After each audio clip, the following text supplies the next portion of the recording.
Well, Simon, this is exciting. We've got a new sponsor. Yeah, absolutely. So we're being sponsored by PinGui Bags International, who are based in Oxford's world famous covered market. They also have a website, don't they, where you can buy things. But you've got one of their products in front of you. What's that? I do. It's absolutely beautiful, actually. It's a smaller bag. It's called La Petite Creperie Mini Grace, and it's from their spring summer range. And it's a vegan leather limited edition clutch bag. And I have to say, it's beautiful. So it actually literally looks like a little shop front, and it's beautifully made. So you have one too, Tim? I do. So this is called the London 234 Crossbody Go Anywhere bag. It's made from canvas by Troop London, a British company.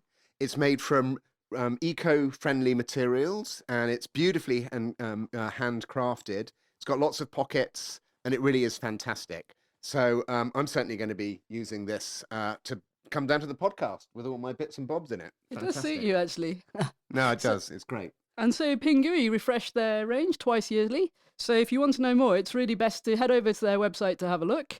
And we'll provide a link at the bottom of this video. And thank you very much, PinGui, for sponsoring us. I hope we sold some bags for you.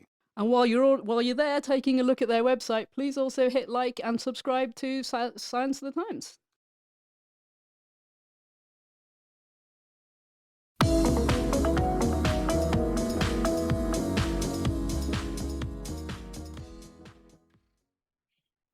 Hi everyone, I'm Syma Khalid. And I'm Tim Colson, and welcome to another episode of Science of the Times. So Tim, what have you been up to this week? Now, it's kind of been a fairly typical week. Yeah, I don't really know, to be honest. I did some gardening at the weekend.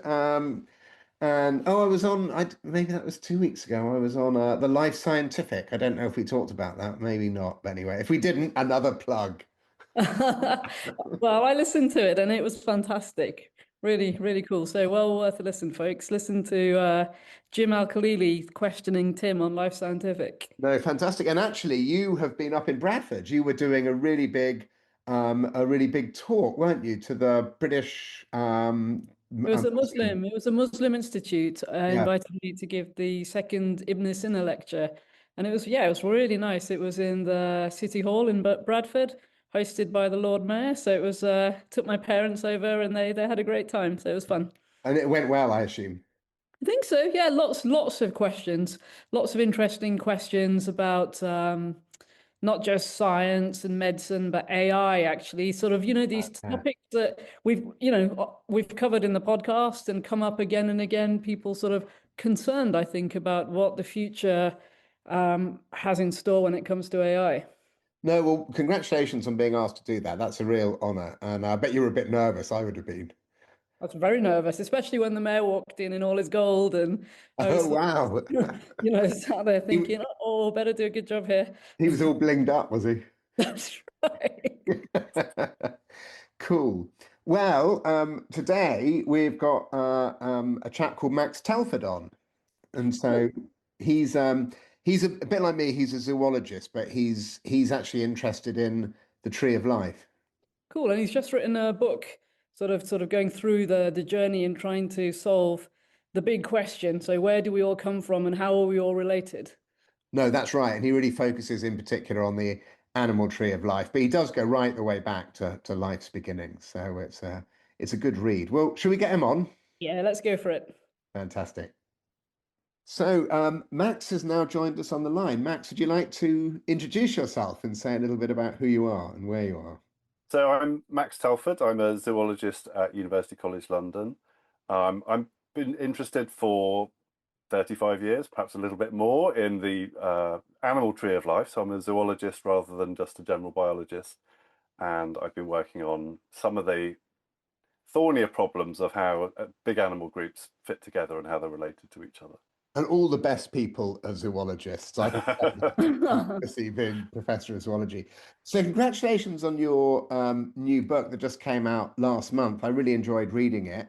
And it's called The Tree of Life, Solving Science's Greatest Puzzle. And that's published by John Murray. So we'll put a link below for our readers, our Right. listeners, so they can they can go and read it, and I thoroughly recommend it. It's worth reading. I know you've had a look at it as well, haven't you? Yeah, yeah, absolutely. It's absolutely fascinating, and I think for me, not only did I find the book fascinating, but I was also found it fascinating your fascination, with, with the tree of life and trying to sort of get to the bottom of this, billion year, journey really. And sort of, and I'm interested in what sort of, before we get into the book and what it's about, what that motivation is and where it comes from. Yeah, it's funny. I've been thinking about this, and I think it. I mean, I became a zoologist because I loved animals and I was interested in natural history as a teenager. I think the two big influences that got me going were first Jacques Cousteau. I really wanted to be a marine biologist, and aged 18, I went and trained to become a scuba diver and then realized I got incredibly seasick. So that was kind of ruled that one out. And the other big influence was David Attenborough's Life on Earth series, which both the series, which is obviously beautiful, beautifully made, incredible natural history videos, but also the book, which I read multiple times as a teenager. So I absolutely loved zoology. But I think that the other thing about Life on Earth is that it's, in a sense, it's a phylogenetic book. It takes a trip up the tree of life, starting at the origin of life, right, 4 billion years ago, and moving up, sort of gradually heading towards humans. And I sort of take, rather cheekily or perhaps obviously, take a similar path towards the end of my book when I try and take a sort of broader view of what the tree of life actually looks like, but with a focus on ending up at humans. And so, have you always enjoyed classifying things? Because as you talk about in the book, there are various branches to the tree of life. So I imagine you have, as a kid, for example, with all of your books in like perfect alphabetical order, or pots of fossils or something. I'm not like that, and I wasn't like that as a teenager. Actually, I was sort of more going and digging out things out of cattle troughs and raising up mosquito larvae and stick insects and things. So I wasn't one of these undergraduates who already knew, every species of butterfly and etc. I remember there was one guy when I was an undergraduate who discovered a new species of woodlouse in the college garden where his university college. I wasn't like that, but I guess I'm more interested in the big picture. I've classifying. I've done some classifying. I've named a couple of branches of the tree of life. Mhm. I guess my interest. I mean, I do have a slightly geeky interest in more knowing the shape of it and the what that all means. Sort of it gets tacked on later. So I think that's a slightly geeky bit to me that I'm very interested in. The mechanics of how we discover the truth, what the shape of the tree of life is. But the point of the tree of life is not just to classify; it's to recreate, to travel back in time and to know what happened in evolution. So, Max, if we just take a step back for those of our listeners who perhaps are a little bit unfamiliar with what the tree of life actually means, can you just explain what you mean when you say the tree of life and what it's trying, what it does? Well, you could sort of think of it from the top down or from the bottom up. And from the top down, it's like looking at everything around us today. Oh, you can see the trees in my garden. It's London, so there's loads of wildlife. There's foxes, there's parakeets. So how all of those many different species of life, from humans to plants to bacteria to fungi, how they're all related. What's the family tree that unites all of those? Going back in time, where do they meet? In the past? When did they have a common ancestor? But it might be easier to think of it from the bottom up. Think of the very first species of life on Earth. It's a species that certainly existed. We call it LUCA, the last universal common ancestor. And you can think of that sprouting up like a tree, and at some point that single species dividing into two, and that's going to form eventually two huge branches that still survive today. And those branches will go on to split and to split and to split to make more and more species. And as those species go up, they evolve, they change, they evolve new characters, they become plants or mammals or animals, mammals, whatever. And it is that tree-like process of branching and moving through time and evolving and becoming different that has produced what we can see outside my window here, which is And that the huge branching, diversity of life. that branching started a long time ago, right? Life is old. It's been around for a while. Life is, as far as we can tell, about 4 billion years old. We've got fossils from about 3.5 billion years old, but rocks, 4 billion-year-old rocks are very, very rare, if not, non-existent. So there are, well, sorry, they do exist, but they don't have fossils in them. But there are signatures of life, so molecules that is produced by life and not by geological processes that we can discover in rocks that are 4 billion years old, which is basically as old as we're able to discover on the planet. And the last universal common ancestor was a bit later than that. Is that right? So life existed before LUCA, but we don't know what that life looked like. So I think probably LUCA existed about 4 billion years ago, but there was a period before LUCA, which is effectively, so we can reconstruct what LUCA looked like by following the tree down to that very, very earliest branching point. And if we look at those two branches coming out of LUCA, there are the branch which is the bacteria, and there's another branch which is bacteria-like things called archaea. If we compare what their descendants, the things that are alive today, have in common, by logic, those things in common in those very ancient branches must have come from their common ancestor, which we can extrapolate back to. Essentially, we can go right back in time to LUCA because we can extrapolate back from their modern descendants. But before LUCA, there's no other branches coming off it. There were other branches. There were presumably several species, many species, around at the same time as LUCA, but they've all gone extinct, and LUCA is the only one that's actually given rise to anything that's still alive today. So when you mean they've gone extinct, we mean that nothing came forth from them afterwards, right? It was like the end of the line. Is that right? They might have gone on, after the existence of LUCA, but at some point they went extinct. So we've got no trace of them today, and no way of tracing back down their branch to get to a place on the tree that is lower, is further back in time than LUCA. But your real interest is in animals, isn't it? And then, so the first animals, genetics tells us what, about 800 million years ago, the first fossils. There's a big argument about this. I know. So there's essentially we can't find the first animal fossils. We're very unlikely to find the very first one of a branch. We'll find them eventually. Fossils are quite rare, especially nearly billion years old. But we can sort of estimate when they're likely to have existed by comparing how different things are today and knowing how quickly differences build up in our genes. So if two things are 10% different, and 1% things become different at 1% per million years, then 10% different means they're 10 million years separated. So we can sort of estimate when the first animals existed, and this is where it gets tricky. And I'm not a great expert on this. I'm basically a skeptic about molecular clocks. Okay. So the molecular clock is that 10% thing you were just talking about. Exactly. Yeah, so yeah. The molecular clock lets us use the difference, especially in the genes between two existing creatures, two species, and to use that difference to estimate how distantly related they are effectively. And using the molecular clock, people come up with estimates of the animals probably about 600 million years old. But so that's for the bilaterians, actually. So that's for the major group of animals. But the first fossils are 120 million years younger than that. So there's this huge gap in the fossil record between where the molecular clocks tell us that the animals first appeared and when we actually first see the first one. And it's a big source of argument. There was a meeting in Canada last week where everyone fought about it. And what makes you such a skeptic? Just because there are no fossils, sort of. Because I have watched the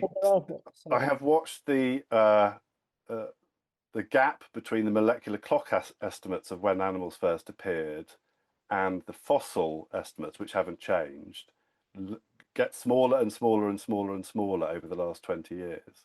So the first molecular clock estimates for the first appearance of animals was 1.2 billion years ago. And now it's about 600 million years. Essentially, the clocks, as they get better, are converging on what we can see in the fossil record, essentially. But we also don't know what those first animals would have looked like, do we? I mean, they're presumably very not much more than a sort of a mouth and a gut, surrounded by cells, presumably. But we don't really know what they would have looked like. So that must make, and they're probably small, so that's going to make it hard to find as well. Well, we've got, so what I guess what, so just like LUCA, so there will be animals before the first of the animals that gave rise to all the animals alive today. So there were animal-like things, and at some point we've got what we call the crown group of animals, and so that is the last common ancestor of all the most recent common ancestor of all the animals that are alive today. So that's the ancestor of humans and jellyfish and sponges. So a sponge is a very, very simple animal, and so we can certainly look at all the descendants of that very first animal. We call it the metazoan, the animal, and we look at the descendants and we can see what's in common between them. And most obviously, they're all large. They've got lots and lots of cells, and there are other large things. The plants are large and fungi are large, but this is something that lived in the bottom of the sea. If we find something at 1,000 meters depth, it wasn't a plant because there's no light there. So we do find fossils about 570, 600 million years ago that are large, obviously have lots of cells, and we know from the paleontology. I'm not a paleontologist, so I'm guessing a little bit, or I'm exaggerating my knowledge a little bit. But we know that they weren't plants because they were living in deep water, etc. So we've got some things that clearly were animals because of where they lived and and how big they are, and it's trying to fit those in with the animals we know today and trying to see whether they're similar or whether they're a unique group that's sort of gone extinct and left nothing alive today. And so when those when those fossils are analyzed, is that a genetic analysis of the fossils? No, there's no DNA. The oldest DNA is a couple of million years old, and we're talking 600 million years old. So there's no DNA at all. All you've got is the impression of the animal's body or the species body left in the rock. So it's the shape. And sometimes you can. I really shouldn't go too deeply into this. I'm not a paleontologist, but sometimes different structures, like your nerve cord or our nerve cord, a vertebrate's nerve cord. A jellyfish doesn't have a nerve cord, but if you've got a nerve cord, there's a lot of phosphorus in that for whatever reason, and that fossilizes differently. So sometimes you can see that this structure, this long, thin structure, was probably a nerve cord rather than any other bit of the body. I'm definitely straying off my expertise here. Well, let's probably saying the wrong elements, etc., etc. But the point is made. Yeah. Let's bring it back to something that you have spent a lot of time studying. Bilaterians. It's a word you met before, and it basically means that anything that's like a tube-like animal with a mouth and actually, I think there's some bilaterians that only have one entrance, but I tend to think of bilaterians as worm-like animals, and I think worms are one of your, you write a lot about worms and bilaterians, but tell us about when the bilaterians arose and what they are and how we kind of how they've become so incredibly common. Yes, so bilaterians, we can see that the bilaterian body plan was very successful because nearly all animals are bilaterian. So a bilaterian is simply something like me that's got a head at one end and a tail at the other, a dorsal, like your back, which is different from your belly. I haven't got a tail. You have. A front end and a back end, a head end and a not head end, a back and a belly, which are different from each other. They're not symmetrical. And a left and a right, and that leaves you with a left and right, which are mirror images of each other. So that's where the name comes from. They're bilaterally symmetrical. They've essentially got a left side, which is a mirror image of their right side. And this body plan, and it's probably nothing to do with the symmetry. It's probably to do with having a head at one end, a gut with a mouth at one end, and an anus at the other, food going through, and various elaborations of that body, which is sort of kind of more purposeful than a jellyfish. It's got a direction of travel which is forward, and and you end up with a brain at one end and various sensory organs at one end, your eyes and taste, etc. And they're much more. They've become very successful. It was obviously a very good idea, a very successful body plan. So almost all major kinds of animals are bilaterians, and indeed almost all animals are bilaterians because most animals are insects. And when did they arise, the bilaterians? I think late Ediacaran, early Cambrian. But they were popular. They were doing well by the early Cambrian, weren't they? Well, so the Cambrian is, the change between the Ediacaran and the Cambrian is defined by the first appearance of bilaterian fossils. And actually, these fossils are not fossils of bodies, but they're trace fossils, something called Treptichnus. So these are essentially a bilaterian animal scrabbling around on the bottom, leaving a mark in the sediment, and that mark, essentially that trackway, becoming fossilized. And it looked like a worm, did it? That looked like probably something like a priapulid or a penis worm, which is something alive today. And so essentially what it is you've got this worm-like thing, and you can see from the marks that it's made that it was sort of had a head end that was searching around looking for food. And that's kind of telling us it's probably a little cleverer than a jellyfish, which is sort of, rather aimless, wandering around the sea, pulsing its umbrella. So this is something crawling around looking for food with a front end and a back end which are different from each other. And if our listeners very carefully type penis worm into Google, they will understand why it's been named along those lines. Well, it's the scientific name is Priapulus, which was given to it by Linnaeus, and yes, it has the same meaning. It's appropriate. We should probably think about going to having a quick break and going to our sponsors. So we'll be back in a couple of minutes when we will continue, and we'll sort of move up towards the modern day, I suspect. Hi, Tim. You're looking particularly snazzy today. What are you wearing? I'm wearing a piece from a company called Grace and Garbo. And actually, you know a little bit more about them than I do, to be honest. Yeah, you're right, I do. And You're the fashion queen. Yeah. I'm also wearing a piece from Grace and Garbo. So this is a delightful knitwear outfit set up in Birmingham. What they do is they source knitwear, quality knitwear from all around the world. So it's vintage, one-off pieces, many of which they then hand embellish, like the one you're wearing today with its beautiful purple flowers. And so they're big on sustainability. Nothing goes to waste. Everything is sort of recycled and reused. And if you want to know more about them, then have a look at the link beneath this episode. And thank you very much to them for supporting our podcast. I hope their sales soar. Yeah, thanks a lot, Grace and Garbo. Well, welcome back, and welcome again to our guest, Max Telford, who's recently published The Tree of Life, Solving Science's Greatest Puzzle, published by John Murray. And we're in the Cambrian, and the Cambrian explosion is something that had even been discovered when I was at school. But it was an important time for animals, wasn't it, Max? I think even Darwin knew about it. Darwin thought of this as one of his abominable mysteries. Why? Yeah, he was a few years ahead of me. So why this sudden appearance of the conundrum is that out of nowhere you don't get just a bilaterian, an animal with a left and a right. You get all sorts of different ones. So you get arthropods and penis worms and primitive fish-like things and primitive mollusk-like things, and I could probably go on a few more. So these appear as if from nowhere, but we know they're all related, and we know that they must have had some time to become different from each other.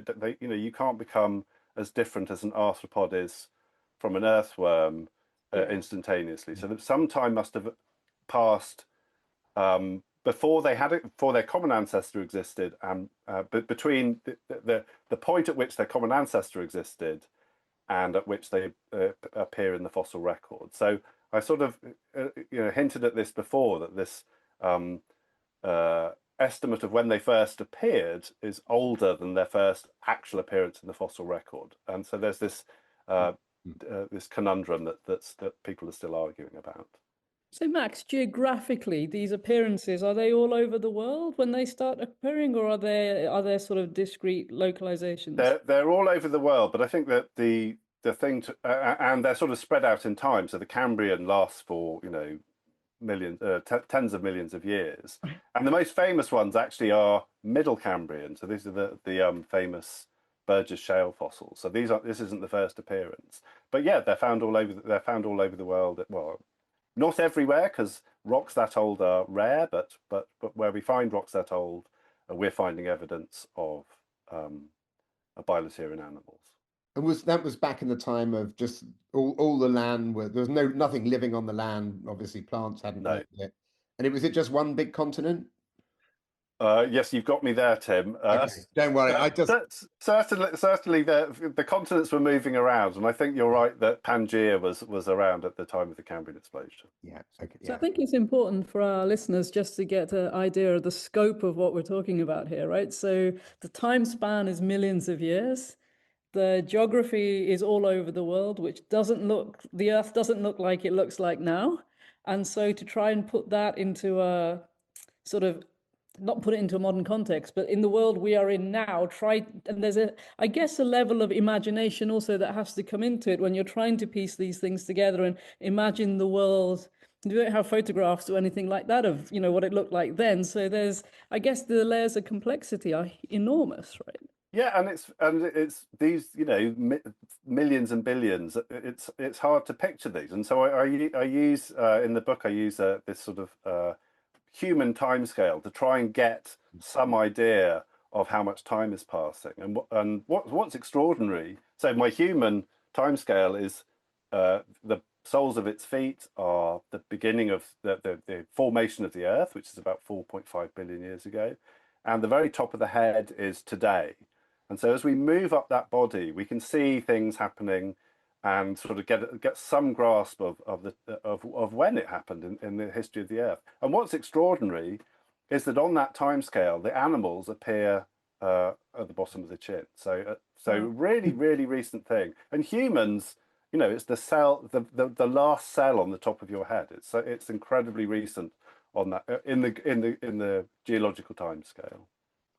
So let's kind of think a little bit about the process. So of how evolution works and how new characteristics are made. So you have a chapter on the insect wing, for example, and where insect wings came from that I thought was really fascinating. So perhaps explain, where we think insect wings come from and why we think that's the case, because it really is. It goes all the way back to one of the animals that was swimming around in the Cambrian, one of the That's right. predators, no less.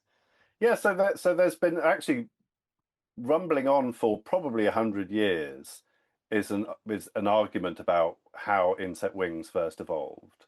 And there were really two ideas. The first is that essentially we had a wingless insect with a carapace, so that the exoskeleton, the body effectively, which had a slight flaring sticking out. And these flared bits gave it some minor ability to glide, and this was something that could be picked up on by evolution and exaggerated, and the gliding would get better and better and better. So theory number one, the wings are part of the dorsal, the exoskeleton, the skeleton on the back of the animal. And then the second idea is that we know that insects are relatively closely related to crustaceans, and crustaceans at the bottom of their legs have a sort of flappy bit sticking out, which is a gill, because crustaceans live in the water, and they have these feathery things sticking out which absorb oxygen from the water and do various other things. And so the other idea is that when insects, which came from the crustaceans, when they emerged from the water, they still had these gills, and they essentially used that flappy thing and used it to in some way to help them glide and then flap and then have powered flight, etc., etc. And the way we've tried to differentiate between these is by looking at gene expression. And what we've actually found, what's been found recently, is that if you look at the genes that are switched on in the cells of a crustacean gill, we find the same genes switched on in the cells of an insect wing. So suggesting that they're essentially the same structure, because they share these two structures which share a lot in common. They're special genes involved in building an insect's gill are the same genes that are involved in a crustacean's gill are the same genes involved in building an insect's wing. But it took a long time, right? So, It would have been very slow, and quite possibly the gills. Many of the most primitive insects still spend a lot of their life in water. Things like mayflies and dragonflies, etc. And they have gills, and the gills they're at the end of the body in mayflies and dragonflies, but they have those same genes that are switched on in other crustacean gills and other bits of the body and in insect wings. So it's a bit of a story of evolution, really finding a way to co-opt genes that did one thing. Evolution rarely sort of comes up with a whole new characteristic like wings or like a large neocortex from scratch. It often kind of uses genes that it repurposes genes and for new purposes. That happens again and again, and something that you kind of cover in the book a little bit. Yeah, absolutely. And I guess in this context, you'd think of it on a slightly larger scale. You'd think of it as repurposing a gill. And the gill is obviously built by genes. But sometimes we think of genes being repurposed because an enzyme that does one thing then gets repurposed and does something similar but different. But in this case, it's a whole structure being repurposed in very much the same way that the front legs of a dinosaur have become repurposed to become the wings of a bird. So it's the same structure with the same bones, built by the same genes, but it's been changed gradually over time in the same mysterious process. Something developed a flying dinosaur is fairly extraordinary. Yeah. And it's great that dinosaurs are still around in the form of bones. Yeah. Men and dinosaurs, right? It's a strange thing. Men are always fascinated by dinosaurs. We had a pet emu a few years ago when my father-in-law's farm, he rescued it, and that emu made me realize that yes, dinosaurs would have been terrifying, and this was like a dinosaur. It was an awful animal. Yeah. I think my favourite, obviously, probably know what I'm going to say, Tim, being essentially a bacteriologist. I think my favourite really is the mitochondrion, right? Just that it's essentially was probably a bacterium.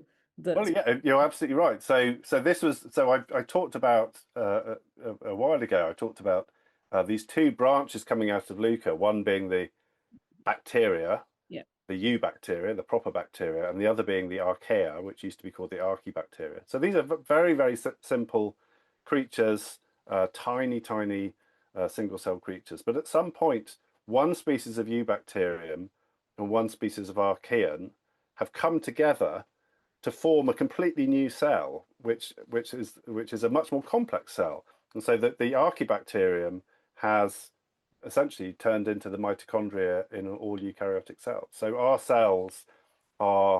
all of our cells and all eukaryotic cells, so all largish cells, complex cells, have this structure called a mitochondrion, which is literally another creature living inside our cells, and it's been there for billions of years, couple of billion years. And the animals couldn't have happened unless eukaryote cells evolved, right? And that we are eukaryotes, as are plants and fungi and what have you. Correct,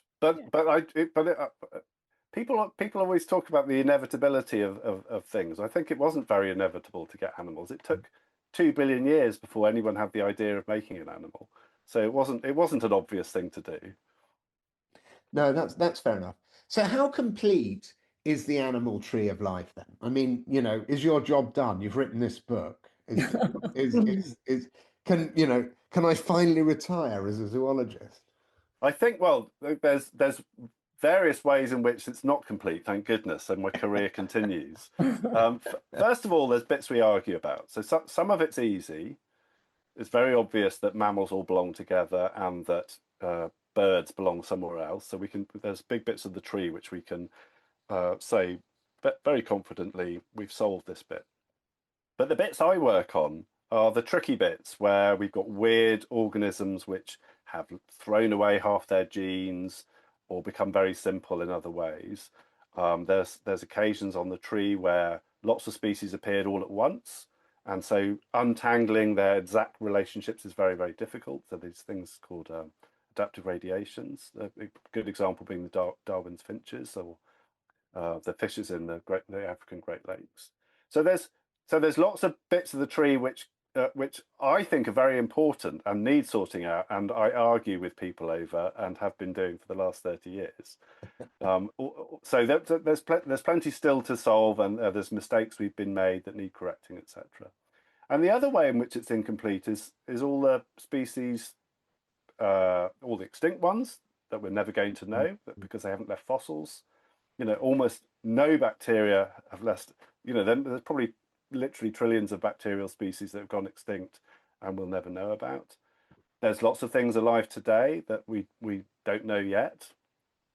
There was a paper a couple of weeks ago where somebody took 1 teaspoon of soil, sequenced it using the very latest sequencing technology, and found genomes, so DNA, from about 800 species of mostly bacteria, almost none of which were known to science before. So that's 1 teaspoon of soil from one place in the world. So there's millions, and according to some people, 1 trillion species alive today that we have no idea about yet. And then, of course, there's the future, which we don't know what's going to happen, and that I'm not going to worry too much about that. Not a lot I can do about that. Well, what's the thing that I guess sort of what's your next big thing, Max? What's the thing that you feel most excited about now, sort of moving on with your work? Well, I slightly quixotic quest, I suppose, which we went a couple of years ago to Argentina in search of a worm, which would be very interesting if it exists. So this is a worm called Salinella, and it was described in the late 19th century by a German called Johannes Frenzel, and he was in Argentina. So he wrote various papers about it. He described it as the simplest animal that exists at all alive today. So it's basically a tube. He hasn't met my dog Woofler. He's not a simple animal. Anyway, I'm joking. He's obviously quite complex. Even simpler than Woofler. Salinella, if Frenzel is to be believed, is simply a tube of cells. So it's a gut and nothing else. So a mouth at one end, anus at the other, and nothing else to it at all. And so it would be very exciting to go and discover this, to study this simplest of all animals, if it really is that simple.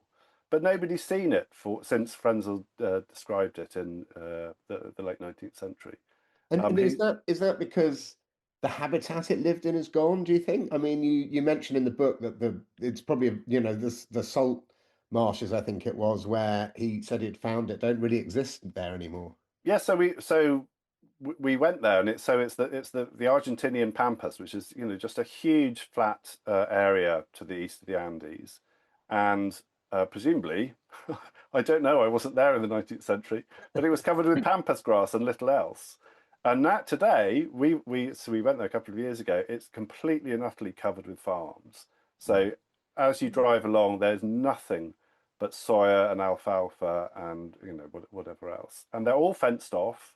So it's very difficult to go and look for potential sources of this creature. But slightly worse than that is the ambiguous papers that Frenzel wrote. So they were sort of, written quite professionally and published in good journals. But the methods section leaves a lot to be desired, shall we say? So he describes how he got a soil sample, salt and mud in it, from a friend of his, from the region of Rio Cuarto, which is where we went, but doesn't say where.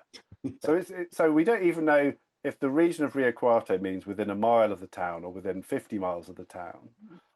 So it's not easy to start with. And then he puts this sample in some water, and then he leaves it on a windowsill for about 3 months, and he tops it up with tap water from time to time, and he puts in some pondweed, and at one point he says he drops a bit of iodine in, but it sounds like it was a mistake or an accident, and he doesn't tell us how much.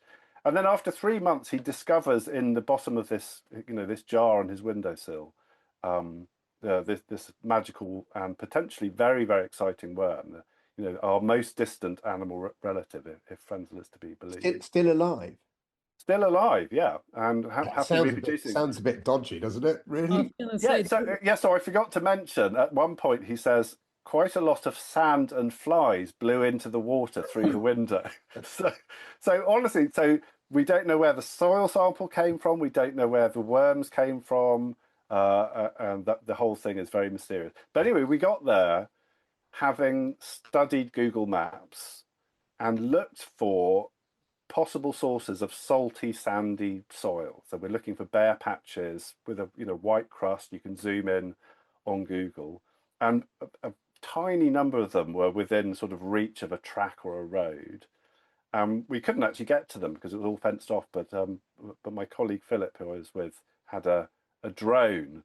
So we went zooming in, looking down, and then inevitably there was it was just a muddy pool or something. So what we've really discovered is how difficult it is going to be to rediscover this worm. If it actually did exist. If it isn't a figment of Frenzel's imagination. Yeah. I think the reviewers of that paper need to have a word of themselves, right? No, I think that's right. Well, I mean, I think we're kind of running out of time, so we better draw this to a close. But I mean, good luck with your continued research and finding that worm. And I mean, we could talk and talk and talk, but your book published by John Murray, The Tree of Life, Solving Science's Greatest Puzzle, is well worth a read. And thank you very much, Max, for coming on our podcast. And I think we've both really enjoyed talking to you. If you find the worm, please come back. I will do, without a doubt. Fantastic. Thank you. Well, I thought that was really interesting, Syma. I mean, I thought I did some slightly kind of bonkers field work, but imagine going off to Argentina to dig around for a worm that someone from a couple of 100 years ago or 150 years ago claimed to have found.